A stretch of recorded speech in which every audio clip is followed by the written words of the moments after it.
All right, looks like we're live now. Hey everyone, my name is Chris. And my name is Cam Dabbin. Oh, I've been saying your name wrong this whole time. I never included the clap, Yeah, so nor it's nor the dab. it's the sound of my people and the motion of my people. The the German Portuguese. Oh, that's what it is. Okay. Yeah. Ooh, my microphone's coming through kind of hot, kind of loud on this. So I'm going to Ooh, turn a this little down. spicy over there. All right, so I think that this is going to be better now. Perfect. All right, so man, we are here with episode 6 of the show. Nope, I said that completely wrong. Episode Get day, 8. baby. 8. Wait, no, is it 7 or 8? It's 8. This is 8. Yeah. Okay. So what's kind of the plan here? We're gonna be is this like our penultimate pitch episode? We're gonna do one more, then No, do like a 10 wrap up, or no. Okay, so 8. First of all, 8 does not immediately precede 10. So, that but was if why I said penultimate, as in like one more pitch, and then 10 would be like the recap well, kind of no, thing. no, Or no. So we did 0, 1, 2, 3, 4, 5 pitches. mm, Episode 5 wrapped up the 5. Then we'll okay, do 6, 7, 8, 9, 10. Episode 11 will wrap up the. That way we do 10 pitches each. okay, And also, we didn't really pitch last week, but we did pitch some concepts. So, we but did we pitch can, some concepts. Yeah. yeah, yeah, yeah. So, I think we're both like kind of wrapping our head around what ideas we like, Mm-hmm. and so, but I think we pitch this time, next time, time after, do a recap on those, and then we begin the showdown, and that's when we like take some of our favorite ideas and start workshopping them into like stronger ideas. Right. Uh, and Strong I think, ideas. Maybe even mock up some stuff with it. You know. yeah, Yep. yep. So, so that's my thoughts. I Very don't know about you, cool. but No, I think that's good. I've got a few ideas tinking around. I've got one that I'm very excited about today because we've talked about this before. We have not really pitched that many like bland Euro game ideas, surprisingly, on the show for that being kind of our shared wheelhouse of tastes in games between the two of us. And so I've got an idea that's very, very sounds like a perfectly bland Eurogame theme that I'm excited to pitch today, and then I think next week I got something brewing that's a little bit off the wall a bit more. So I'm so excited. that's rad because I think today I'm doing something that's either a not bland Euro or a not bland abstract game. I'm still trying to work out like you know how I get closer to like the deadline every single time we do this with my ideas. Yeah. Today, like I finalized some of my thoughts while we were introducing the podcast. So, Oh, perfect. Yeah, I can go on longer if you'd like. Hi, my name is Chris. I was born in oh, Las hello, Vegas, Nevada. hello. My social security number. All right.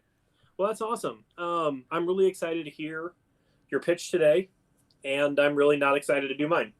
Oh, perfect. This will make me look all the better. All the better then.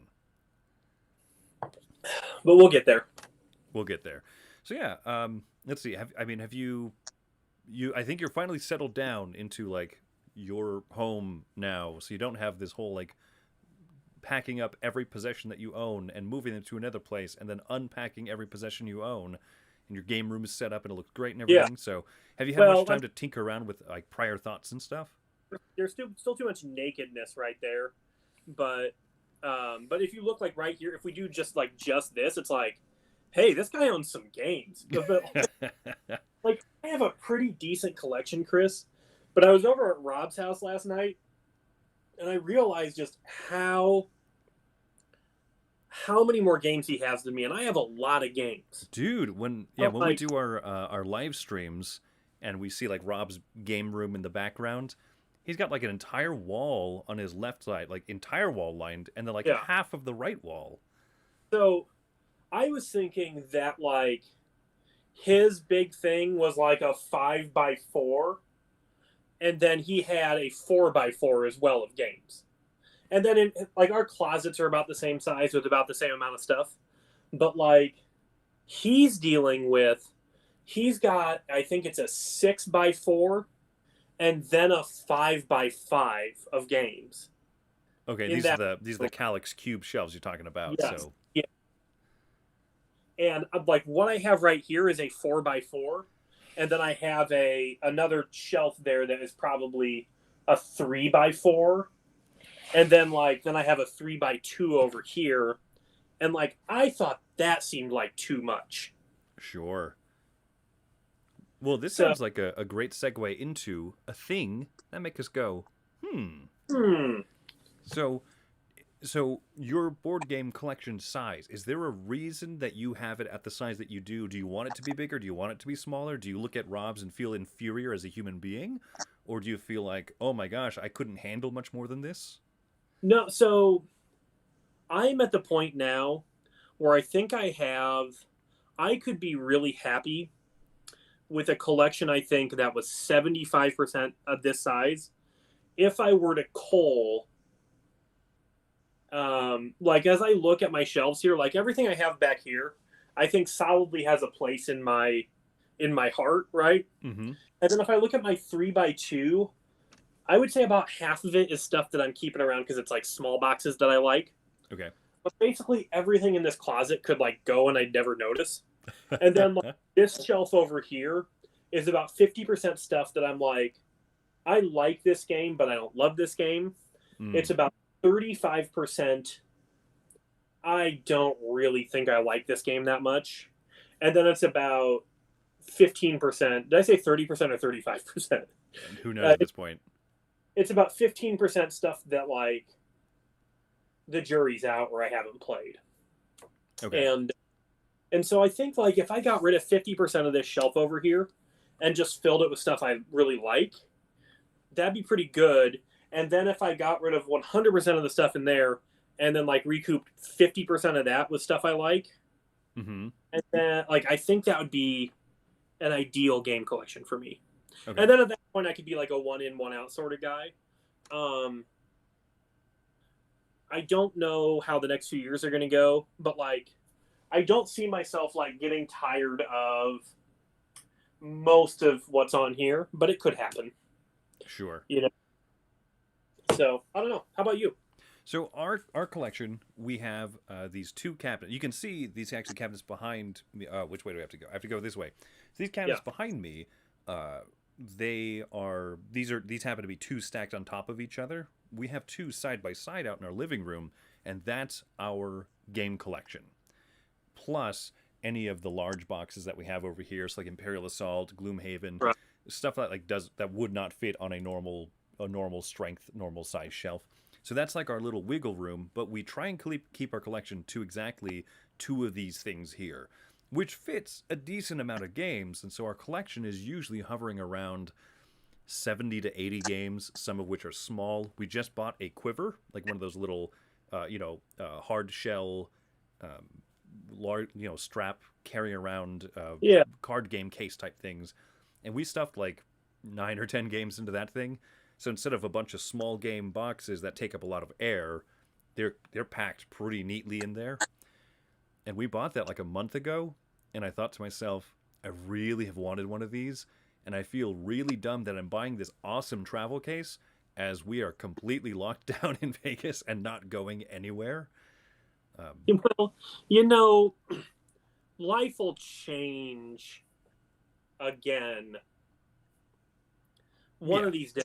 Like humanity can't just close themselves off forever, right?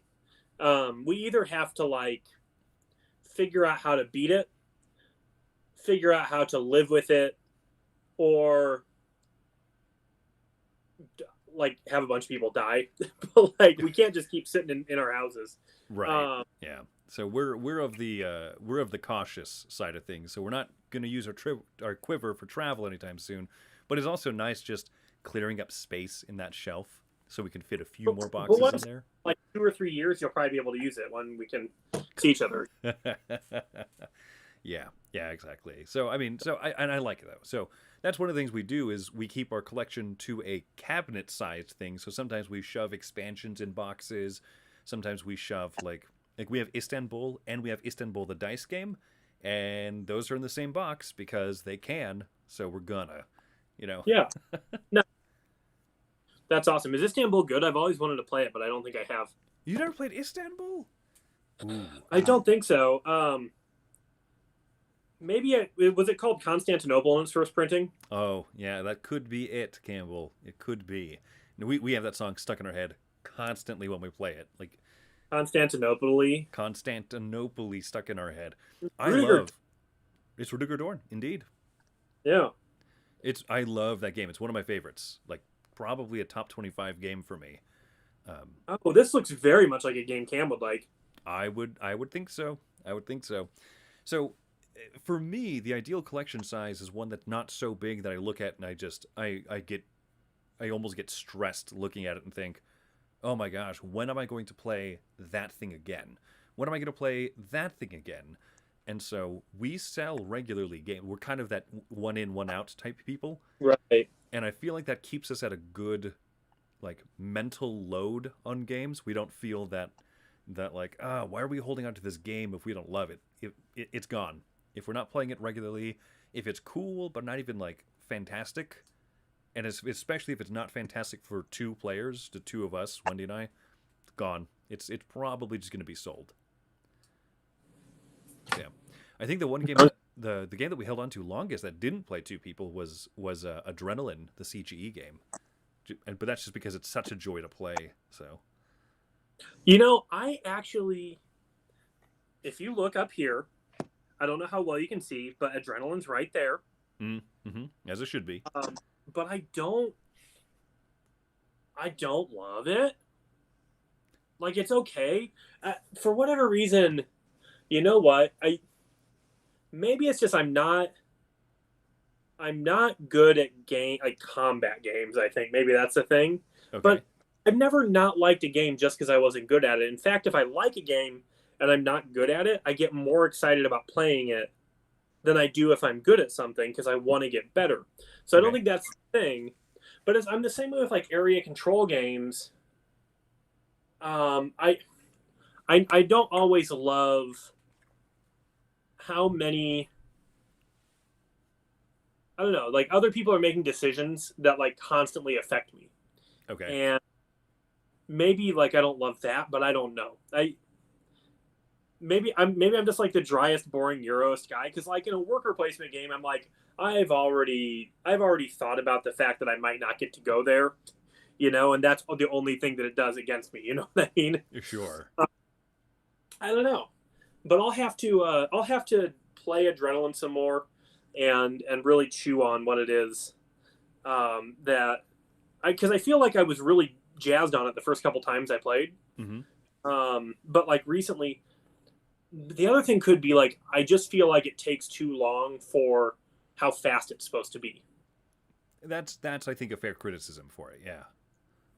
And maybe I just wish it was like way more fast paced. Like it's your turn. Like flip the timer. Cool. I go here. I shoot. You're dead. But like there's like this big order of operations whenever anybody gets killed, and I don't know. I like it. Mm-hmm. I think it's a really cool idea, and I like Sanctum too. And in fact, despite the fact that I think I'm better at Sanctum, and I liked Sanctum more in my initial couple plays, I think Adrenaline would be the one I'd keep on the shelf despite liking Sanctum better. Interesting. So I think it's a way deeper gameplay than Sanctum is. Like I feel like Sanctum is like you kind of get really good at doing the game up to the final boss the second or third time you do it, and then the boss is just kind of random. Oh, okay. You know, have you played Sanctum? I have not. I've wanted to though because CGE, I love Adrenaline, Yeah. so on and so forth. Well, same designer, and then Philip that's like Neddock, yeah. Yeah, and he's all like obviously the guy's like, hey, let's make video games into board games. So you know, because like this like Diablo, the last one's like I don't know, whatever, Unreal Tournament or whatever. You know, But yeah, I mean, I like what he's doing, so I'll have to give Sanctum a try, even if it's not one that I like purchase or not. But no, I think it's awesome. Like I think that the concept of Sanctum is one of the coolest, most unique things out there, and maybe an expansion for the game. Sorry, would make it much broader. But right now it doesn't feel that way because, like, I feel like everything's kind of samey, even between the characters. Mm. Um, which the characters are really cool. You have like this big meaty like barbarian and like a dancer and like an assassin and like some other I haven't played the other ones. Okay. Like maybe it's like an assassin and like a ranger. Maybe that's what. But strange to me, there's not like a wizard. You would want a wizard. Maybe that's my gripe is they don't have like a wise wizard like doing one of these like like kaboosh, sort of. Anyway, that made me go. I'm sorry for monopolizing the adrenaline conversation. But you like adrenaline. I do. I do. And it's staying on the shelf even though you got to have 3 people. Yeah, it's one of the longest lasting ones in our collection. Most everything else has to play 2 people. It has to play 2 people well. So these are things that I think about when I'm like designing it. When I'm thinking of like, oh, what's the design for a game? I don't want to make something average that someone's going to put on their like side closet where they're like, I won't mind if this vanishes and I never hear of it again. Right. That's the struggle. Too many companies are making just mediocre games, and a few companies like AEG is one of those that's cutting back and saying like we're only going to try and publish great games now. For too many years we've been pushing out like 70 games a year. Been like, meh, one will stick. Yeah. Yes. So, all right. I think that's a good amount of thinking of things that making us go ing. So, Cameroni, who would you prefer this time to do their pitch first? Do you want to go first? Please, No, you go first. I accept. Hang on. Yeah. Here's the thing, though. Like, maybe if we do me first, we don't have to spend as long at it. No, go first. Give me time to chew on stuff. All right. So you want me to go? Yeah. So I have. So one of the things I mentioned before, I think especially during our episode 5, I believe it was part of my excitement about your earlier pitch, Colored Cube Factory, is its complete lack of theme, so to speak. Yeah, no theme there. Yeah, it's perfect in the sense of a game that you could pitch to a company and they say, we've been looking for a game about desktop manufacturing or a game about Barbados, and you're like, I don't care, like, perfect, make it about pushing cubes out somehow or other, and we're done here, folks. And I mentioned that there is an advantage to not being too married to the theme that you design around. I have a game that I'm completely married to the theme around which I've been thinking about this. So okay. So always take your own advice, folks. Is what I would say. The game is called, in typical Eurogame fashion, it's called Impresario, the Opera House, in like subtext. Ooh. Yeah. I like that. I thought it was going to be something of something, but Impresario of the Opera House. The Impresario of the Opera House, Opera House, quotations, Impresario, parentheses, of the Opera House. So Impresario. Fine. So I'm not sure which title I like more, Impresario or Opera House, or the nonsense that you just spouted off. Yeah.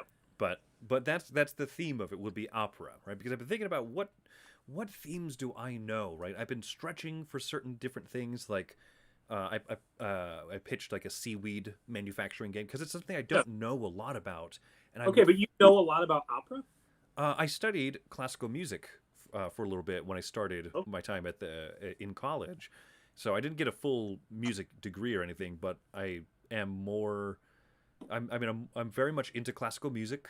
It is not my go-to. I prefer a nice rousing round of Metallica or Amon Amarth, but I really enjoy classical music. I really enjoy opera, and I think that there's a lot of room for that because there's a lot of like stuffy, hoity-toity themes in games out there.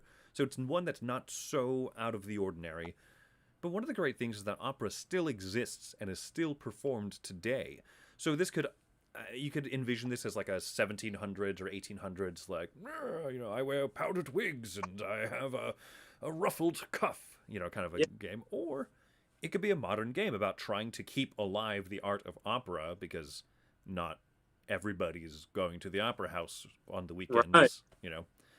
And so the impresario is the person in charge of it, which thematically would make sense. You're in charge of a cadre of characters that you're trying to, keep in line and use their abilities and stuff. You have a stage director. You have a house manager, the person who manages the seating in the front end of it. You have your prima and your primo. You have the different set crew that are going to build the pieces of the stage and whatnot, and you have to manage all of that. So that's kind of the setting of the game, and my envisionment of mechanically would be a dice drafting game because I love dice drafting. I like it too. I, I do. I do. Grand Austria Hotel, one of my Mhm. favorite games. Rob recently showed me, we did a live stream on the Board Boys YouTube channel, I think, of Pulsar 2841, Yep. 2849, 22, 2112, Pulsar 2112 by Rush. And that By game the was way, awesome. sorry to. I don't know if I've told you the story. I might have even told it on this podcast. But back when the dude from Rush passed away, Neil I don't Peart, know yeah. why it was. Yeah. But I was thinking of that song from 2112. And like, here's the thing: I like Rush, but I haven't listened. Like, I have a Rush limit. You know what I mean? Okay. And I think they're really incredible, and I think they're a really good band. But that whole day, I had that part of that song in my head that goes, bow, bow, bow, bow, bow, bow, bow, bow. But then for some reason, like it like bled into like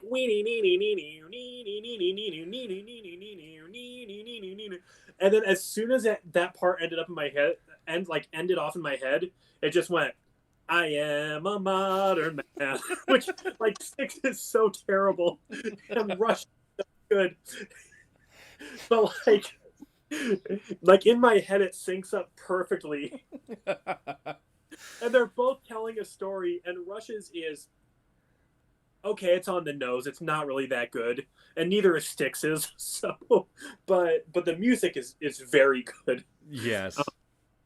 And I don't know why that ever since that day, anytime I think about Rush, I just think about having that in my head. I was on my way back from Peru that day, and I think I was just kind of jet lagged, and I was sitting in this there was a huge storm. I was sitting in this restaurant that like closed at 2 a.m. at O'Hare because like I had to stay the night, but I was Wow. so mad that like my flight was getting canceled that I like just didn't get a hotel that night. But then I got laid over the whole next day, and I was like, fine. So I went and got a hotel at like 10 in the morning and just sacked out in the most comfortable bed for like 18 hours. But yeah, the whole time I was just thinking that. Anyway, sorry for. Nino, Nino, Nino, Nino. I am the modern man. Secret. I've got a secret.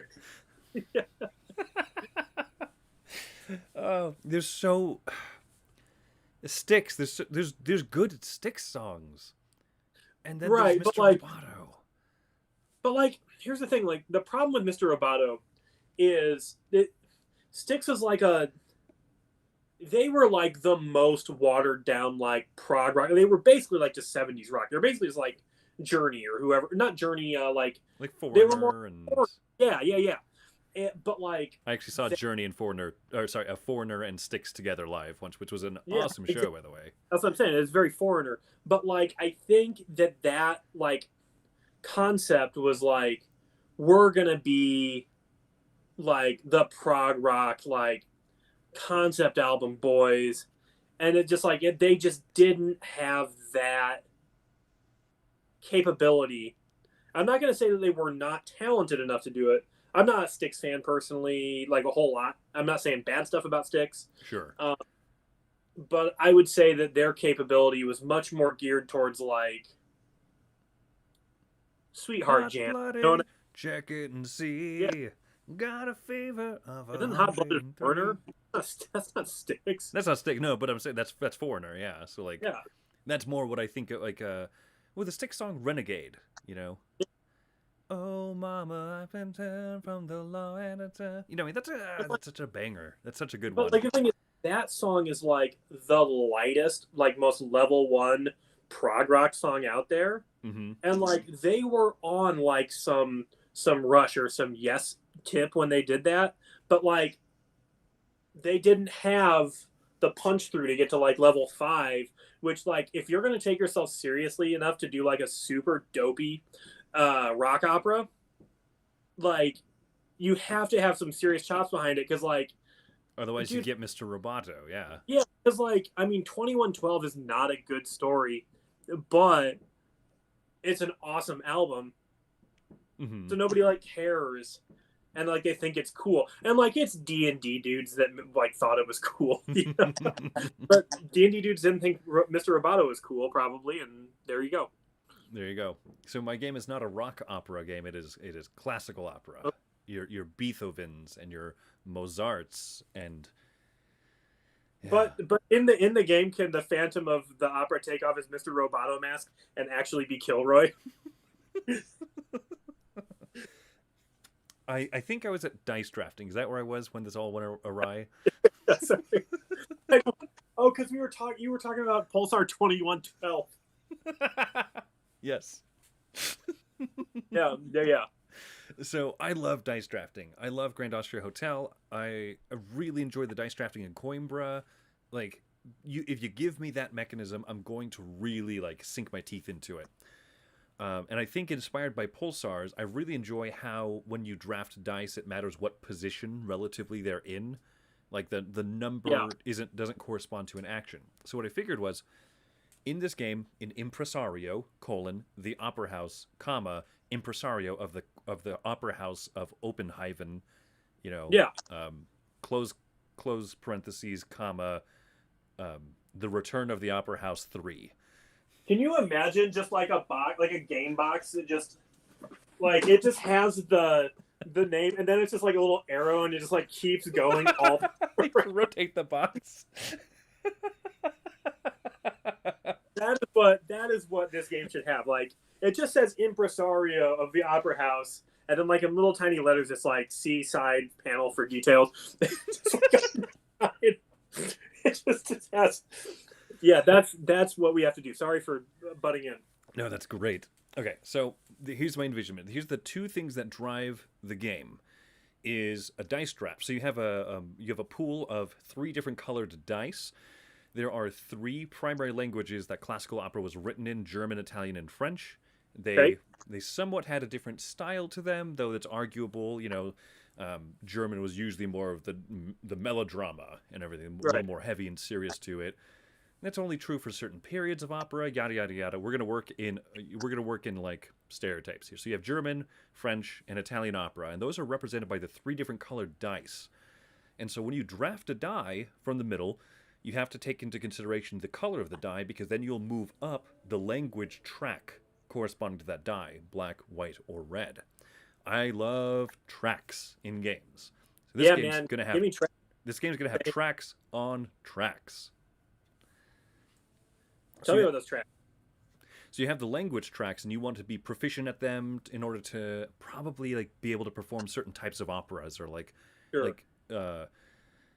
if you want to perform a more challenging opera like Wagner's Ring Cycle, you better be up pretty high on the German language track if you're going to perform a 16-hour long opera.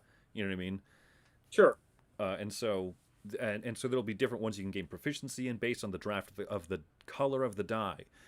Then the number of the die, for every die of a higher number than the one that you draft, you get a coin or something like that. So if you draft a 1 and there's like a bunch over to the right of it, you get a coin. If you draft a 6 and there's a bunch of dice to the left of it, you have to pay for that higher level die. And like in the between, like you have to net.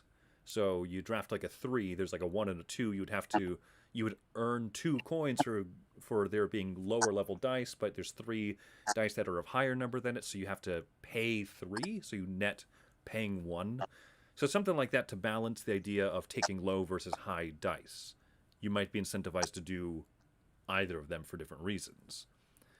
And then I think the coup d'etat of I think I'm saying that wrong. That's a military takeover. I think the coup de grace. Coup de grace, thank you. And I think the coup de grace would be this. I've drawn a little. So you would have 8 characters in front of you that represent over who you are impresarioing, And when you draft a die, you place it onto one of the... Where's my finger? Here it is. You draft it onto one of these spots in between two character cards. Mm. So you have your Maestro located right next to your Prima, right? Your main female performer. When you draft the die, you place you activate both spaces at the level and color of the dice that you drafted. And then you would put a token there, and then you can't use that spot again until like the scoring phase. Probably 3 dice drafts, and then a scoring phase, 3 dice drafts, and then a scoring phase, 3 dice drafts, and a scoring phase. So it's a game about opera that's played over 3 acts, and you score the 3 times throughout the end of it. And then there's a closing curtain call, which is the end game scoring. Nice. So yeah, like I said, I'm unfortunately very married to this theme because I really like it, and I think that it fits the hoity-toity stuffiness of Euros. But I think if you were to put it in a modern setting, you could have a very cool game that is not beholden to, let's look at 1800s as if it's like the only ideal setting that we could have for a Euro board game. And then you could have interesting stuff go on with it, while still the point of it is to appreciate things of a classical era. Ooh, how about this? Impresario, the Opera House, 2113. So it takes place just after the revolution in 2112.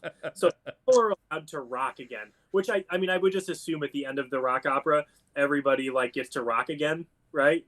That I'm sure.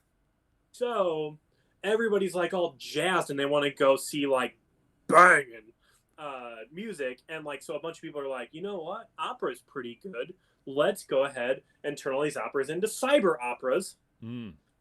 With like, you know, with like and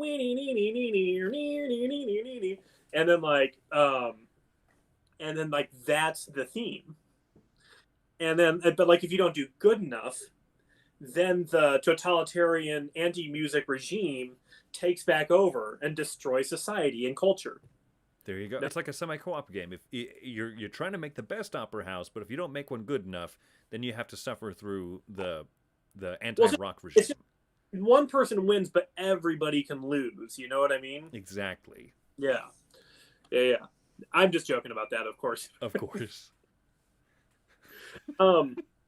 So, I really like the idea of like drafting a die and then like plucking it in between.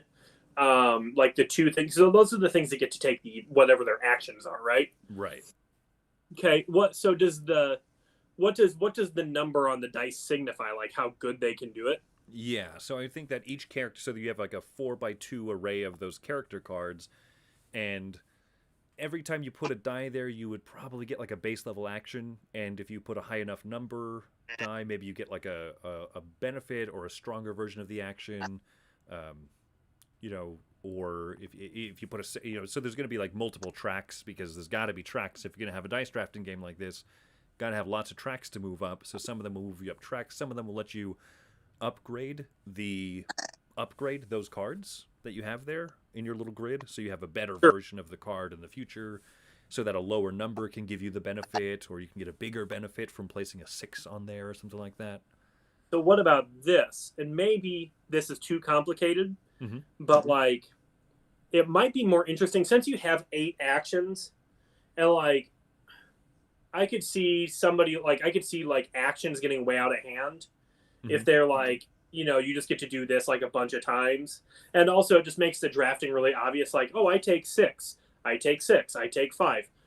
You could make the drafting more interesting, I think, if like you had a bunch of different dice, but you had a few different colors.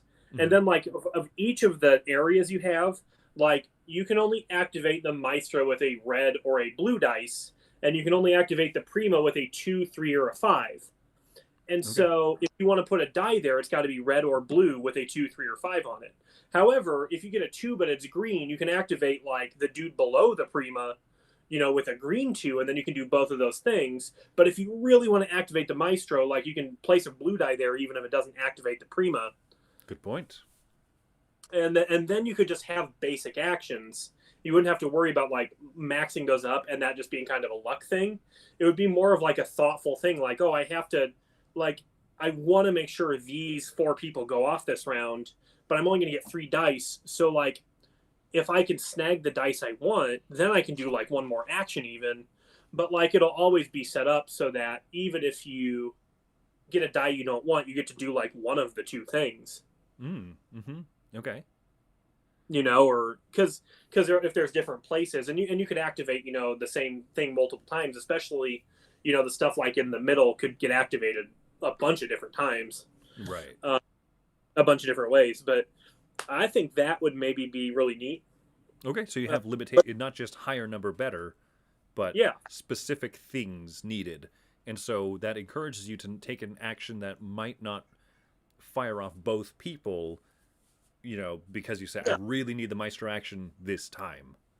yeah, and there could be like mitigation things too, where like maybe one of the places like activates like really easily, and like you use that spot to get like chits that like let you act as though a die were a different number or a different color, and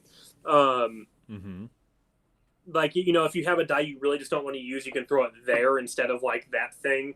It's just like a bonus thing. It's just like, hey, take 2 workers, a la House Burgundy, where it's like, okay, well, like you got screwed this round, but next round, like you're basically gonna get whatever actions you want, since you got so hard this round and didn't get to use one of your dice to an effect that you thought was worthy of a die.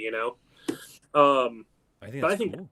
I think that would make the drafting like more exciting, because like then I always like in dice games when a 6 is just as valuable as a 1, because so like the randomness of the roll isn't just like, oh, we all got 5s, awesome.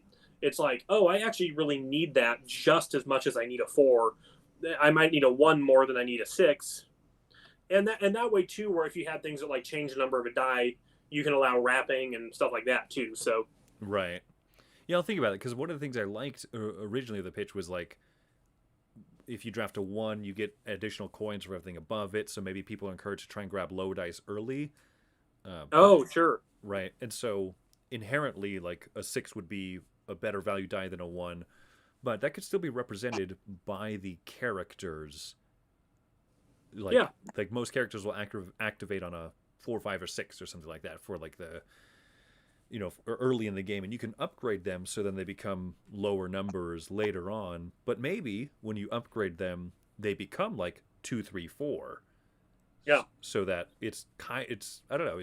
It makes 6 almost like not valuable to be left for you. And if you're in a bad position in turn order and people take everything, you're like, well, it's a good thing I've got this rotate number chips and stuff. Like, yeah. So think about that. I think that's a cool idea. Well, neat. Well, super neat. Any other thoughts about what, like the kind of things you would do in the game, like how you would score points or how you would set things up? I imagine that you would probably collect, like one of the actions would probably be to like collect operas and to like plan them out for the next season, and then you can, at a scoring phase, you can score whatever operas you have in hand or have collected or something that you've reached the language levels of. There would be, I assume, like your maestro would have he would move up a victory point track, so there's a track where you can, at the end of every scoring phase, earn 4 points, earn 7 points or whatever. So just a straight up earn victory points as income track. There'd be a money track. I think that reset, or that token that you're talking about, you're like Castles of Burgundy worker, change the number or the color of the die. That could be a track as well, so you can set yourself up to like get a few of those at the start of each round. Well, you could do like Ticini type stuff where like while you're bumping up the tracks, you get like those little bonuses too. Oh, yeah, I like bonuses like mid track. Space Terra Mystica does that. Gaia Project, that's the one. Yeah. Yeah, Gaia Project, we all know, is much better than Terra Mystica for that reason. And other reasons too, like the board is, customizable and scalable for player count and stuff. Yeah, they took out a lot of like the weird things. Yeah, like I don't know, it's a better game, I think. Maybe does the world think that now too? Is it higher up than Terra Mystica on the top 100 now? I reckon it is. Terra Mystica made it to number 1 like right when it came out. I feel like stuff got like hype and won like way more easily back in the day on BGG. You know what I mean? Like Interesting. Okay. like like don't you remember like games like being very new breaking into the number one spot? Like people complain about hype now, but like yeah, Terra Mystica had like just come out and it was on the number one spot for a few months. And Agricola was on the number one spot like when it just came out. Mm, And I feel like there was one other game that like cracked in at number like basically cracked in at number one too. Um, Puerto Rico was there for a while, but it had been out a few years when it was taken number one. And Twilight Struggle had the one spot intermittently in between all those games. right. Um, Yeah, Gaia but Project is 8 on the BGG Top 100, and Terra Mystica is 15. yeah, Terra Mystica. I'm surprised it's still that high up there, honestly. Um, since Gaia Project is basically exactly the same game done much better, but Agricola is still well. We all have disagreements about whether Agricola or Cavern is better, and I still go back and forth, but myself too. So Sure. let's just leave that. Um, So yeah, so that's my idea though for Impresario. I think there's lots of tracks, lots of income that you get. I really like this idea of the grid of characters that you can upgrade, and then I really like your idea of the interaction. Some require colors of dice, others require numbers. That way, not everything is a numbers game, and therefore you're incentivized to go for different things. It's pretty cool. I like it, man. yeah, and now, so remember I said I would go second, like during the while we were talking, I kept like having little flashes of Nano, nano, nano, nano, like nano, yeah, nano. exactly what I like my conceptualization, like what I had thought was kind of a cool idea wouldn't work for a lot of different reasons. But I'm just gonna go ahead and let's just workshop this together. Please. Um, but I was thinking, like, I like abstract games where you have to like manipulate like a little gridded out board better than somebody else or like do things more efficiently with like very little theme. Okay. uh, and I was thinking I also really like uh like those computer games, like those little time management simulation games.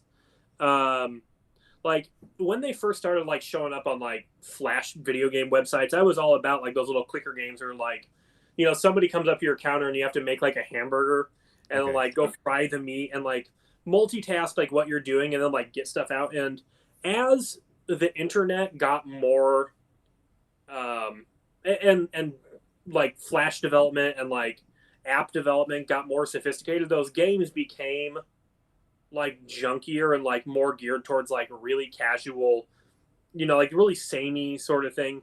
But And then become monetized. yeah, yeah. But there've been a couple really neat games made by what I'd say like really conscious designers in the last couple of years. A game called Cook Serve Delicious, Mm.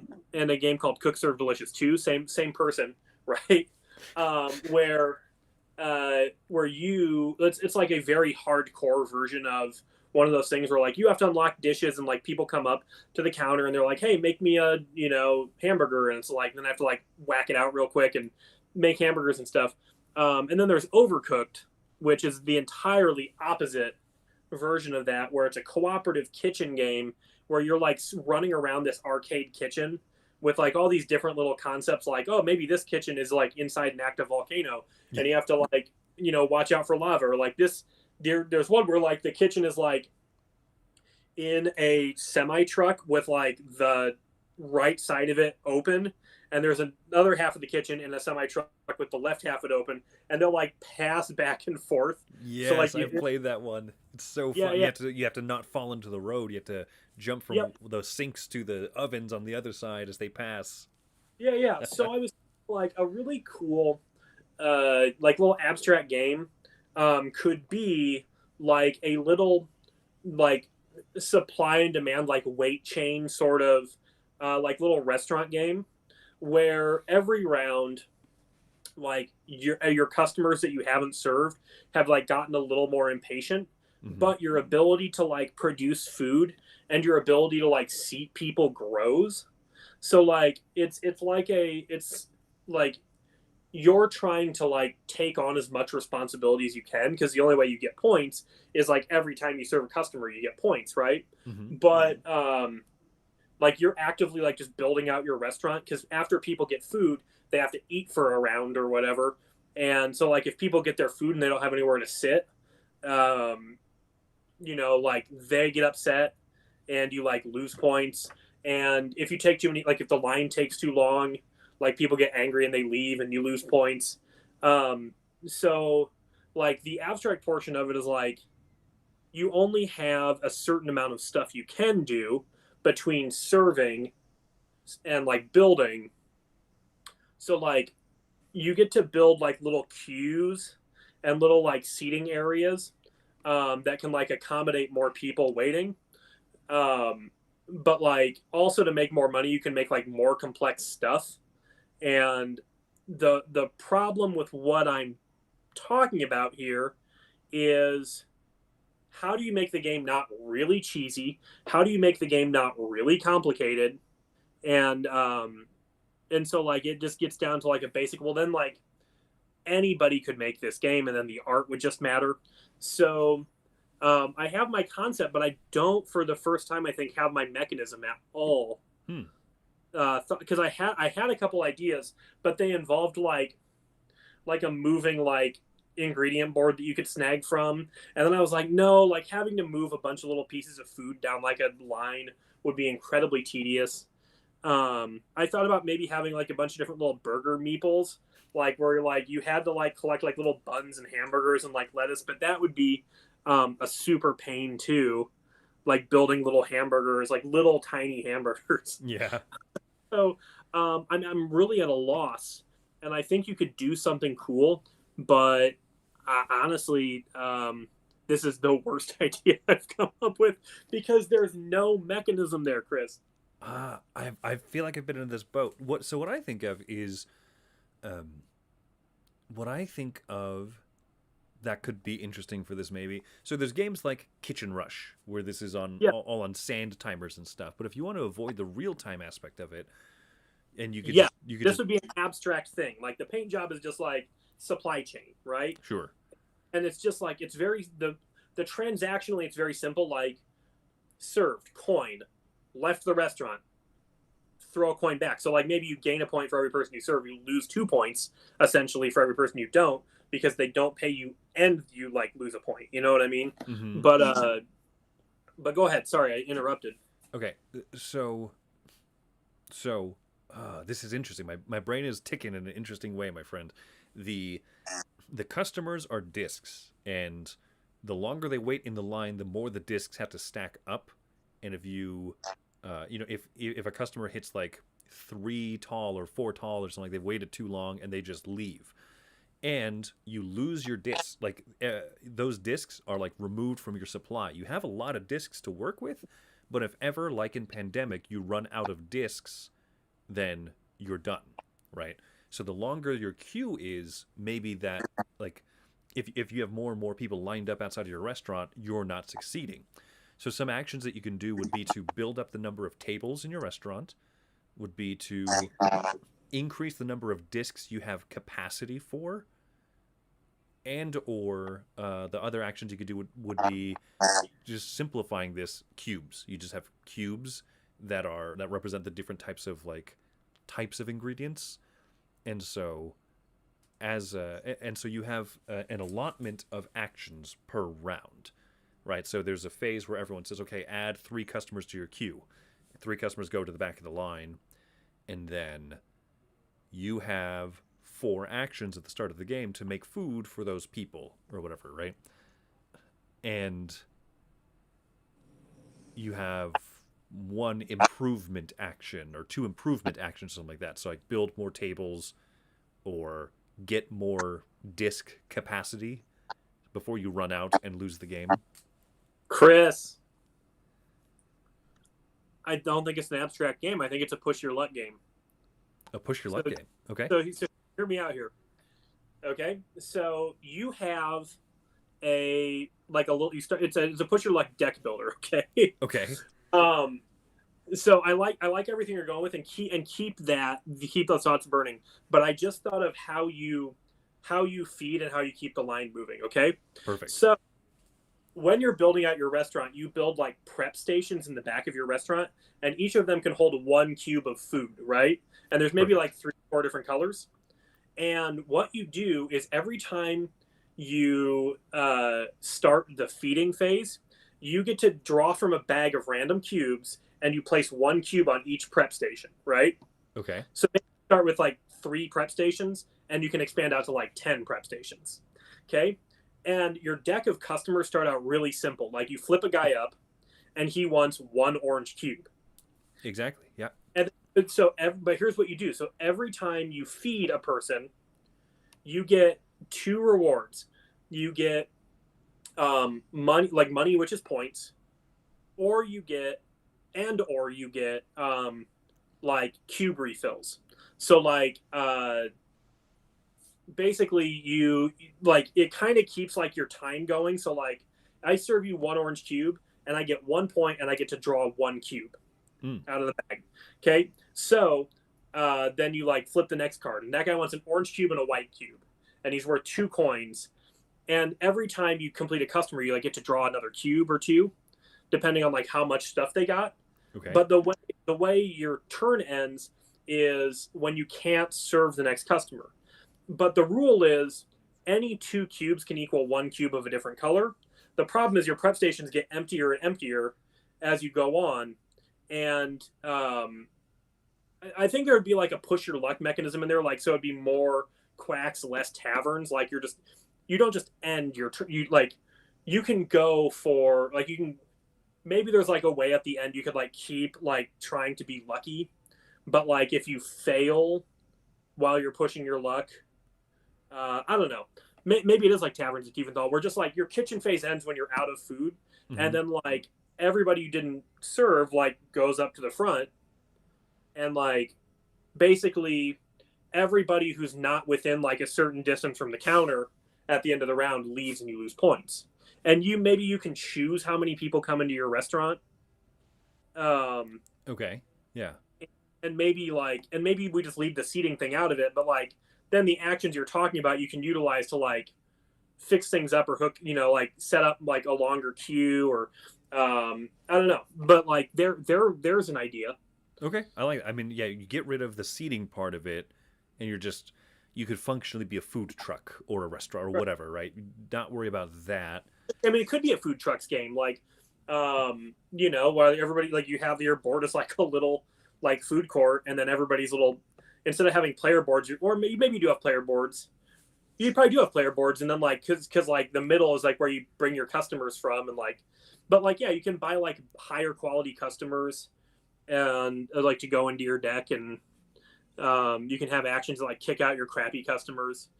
Um, You become more maybe there's posh. Yeah. You're maybe maybe there's cards that go in your deck that just like uh refill your like prep stations, and I don't Mm. know. But yeah, it could be like a luck thing like that too. But then maybe that makes it too basic. I don't know. I originally I have to just let my I have to let go of like the concept that I was gonna be like abstract and like thinky. Mm-hmm. Maybe it's just a dumb fun game where like you just like at the beginning you just like draft like, oh, I want that customer card, oh, I want this extra 3 places in line, oh, I want that, and it's like, okay, go, how many customers do you want? I want 8, I want 5. I don't Right. know. Hmm. But So then you can increase the number of your prep stations. You'd increase the quality of your prep station. So maybe each prep station can hold 2 goods, or 2 cubes yeah, or whatever on it.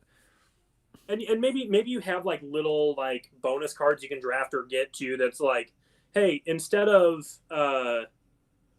like maybe little cards you can tap like, hey, the first time you need to like trade out an ingredient for another ingredient, like it's just 1-to-1, boop, tapped. Or like little different like workers you can get. They're like, hey, this guy like you can make somebody like wait and like draw a card like while you're waiting to serve that person and serve the next person, like you can keep one in the hopper.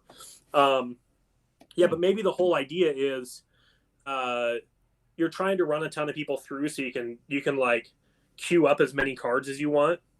but like when you stop, the amount of cards you have left to do is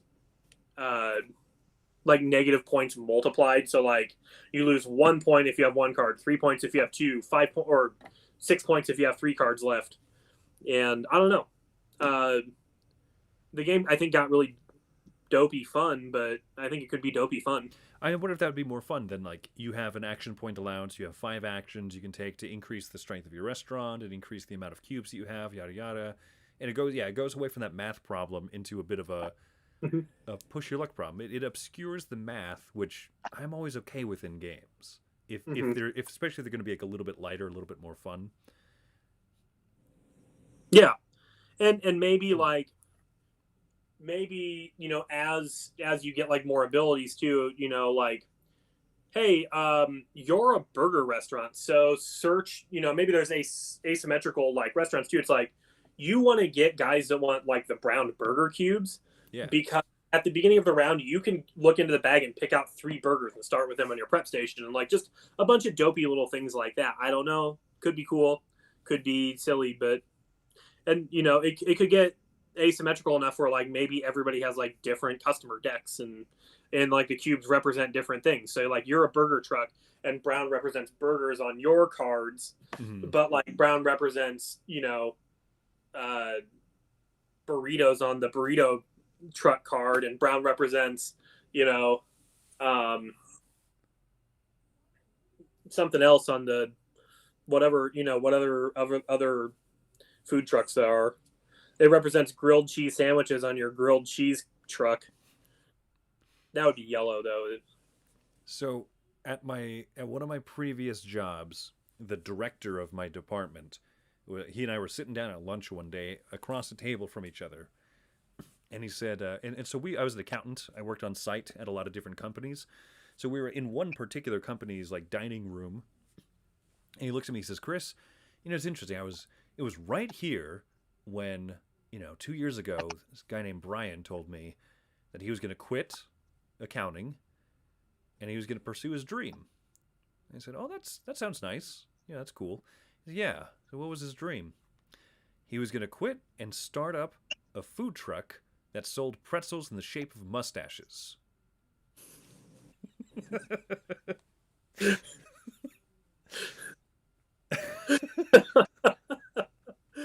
Oh, I love pretzels though, man. Do you remember the mustache trend? Like everything was, twirly mustaches. Yeah. Yeah, I thought, oh, there's no way that truck has survived. So I looked it up like a year ago, and that mustache pretzel truck has won multiple awards in the Phoenix area, like Best of Foodies award, Best of Food Trucks awards and stuff. Here's the thing. Here's what your pretzels look like if they're awesome. Yeah, yeah. Well, and so their slogan was, "The best mustaches aren't grown; they're bred."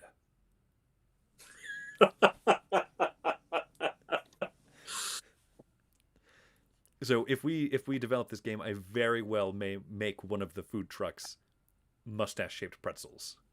Yeah, there you go. But there we go. There's a pitch, and it took me a while to get there. And even if there's not an action allotment system, the things you were saying sparked that idea. And there we go. Now we have a dumb fun push your luck game in the. I love push your luck games. Is the thing. Thanks. I want to like Quacks of Quedlinburg more than I do. It's not one of my favorites, but I like this idea of having a little bit more control over your customer deck and a little bit more control of maybe your ingredients bag or something like that. I don't know. Just it's the lack of control that irks me a bit in Quacks of Quedlinburg. Where like, I just happen to draw my 5 like white pieces in a row. Like, too bad. But I think this would be from like a community bag. I don't know. Think about how it could be a push your luck game and not a like. Because have you played Taverns of Tiefenthal, right? I haven't. I want to though. So it was really, for me, it was really, really fun those first few times. Mm-hmm. The problem is that game is not a push your luck game because nothing bad happens when you're done. You're just done, right? Okay. Yeah. Like flip over like the last card, because you're like just flipping cards and putting them where they go. Like, oh, I flipped another dishwasher, that goes in the dishes. Flip another, and then you like use your dice to serve whoever, and you get like you can get up to 7 dice around, but you always are guaranteed 4. And like that is not to me push your luck. To me, like I would want like an ability that you could like continue to like just keep serving even after you knew like you were running low. Mm-hmm.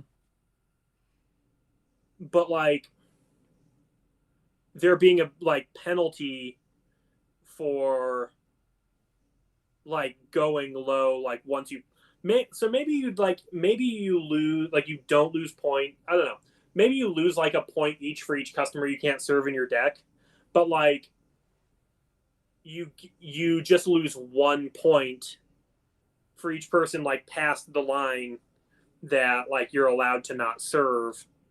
But like each person like like you're like I don't know, now I can't, like if you promise a certain amount and you like fail there, like if you like you Like you bet, it, like in spades almost. yeah, so it's like, hey, I'm gonna queue 15 customers, but I guarantee 10 customers, and if you hit your guarantee, you start getting buku points for everyone you do afterwards. Okay. But then you could just like guarantee 1, Well, you see, know. then you incentivize a higher guarantee by saying, I guarantee 10. I'm gonna get straight up like 10 points or $10 or so. You get the money that you get is based on how many you guarantee, and you only get points or something like that past your guarantee, and your guarantee has to increase over the course of the game or something like that. Yeah, or yeah, maybe you have like a minimum guarantee, but then like Oh, you can never guarantee fewer than you have in the previous round. that could be, yeah, and then you like get like exponential points for like each person you do past that, but then like when you fail, I don't know. If we decide to think closer on this, then we can think about the rules, right? So, Yeah. But it but sounds really intriguing. Like I quite like it. I yeah, like the challenge of it. I'm liking this now too, and this is like the least excited I've been to do a pitch. I was like, I got nothing, but I feel like it's turning into something. But between us chatting about it, so Yeah. Well, I think there it's a you go. good place. I think we're at a good place with this then. Yeah, if we want to pursue, I mean, if nothing else, we should put it in the log. We should be keeping like a list of all of these somewhere, and then like we should put it on our Google Drive thing or whatever. So Yeah, that's what I'll do. I think I'll go back through all these episodes and I'll put together a list of all the different pitches we've had. That way we don't forget about it, because this is like a great game, and even if we don't make it now, like in a few months, we might say, "Remember that food game?" yeah. Yeah, Let's make it. Let's make it, bro. yeah. Let's shake and bake it. Ooh, yeah. What would be a good name? What would be a good silly name for a food truck game? Shake and bake island. Yeah.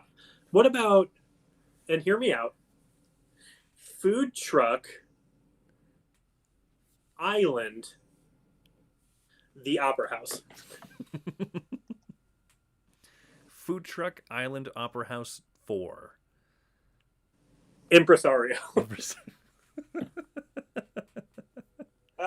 That's a good spot, I think, to call this particular episode, don't you? I would hands down agree with you, man. Yeah. So, yep. So there's a bunch of things that people say at the end of like YouTube shows and podcasts and stuff, like and subscribe, and I don't know, but I don't know who to recommend that people go like. I guess go like Jeff Engelstein. He's a really smart designer. Go like him on Twitter or Facebook or whatever. Go subscribe to Board Game Geek. It's a website, that some people find useful.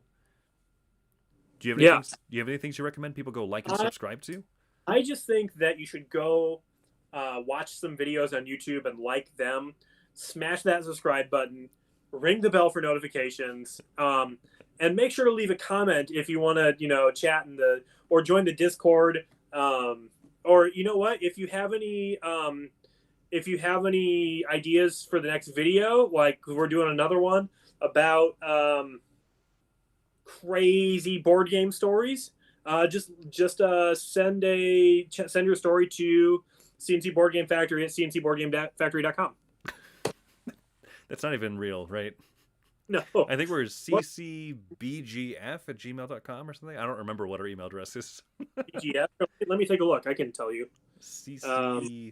CCBG Factory, maybe? Yes. If you have any board game ideas, send them to ccbgfactory@gmail.com and let's make it together. All right. On that note, I would call that a success. Thanks, everyone, for listening. Sorry, I dabbed at the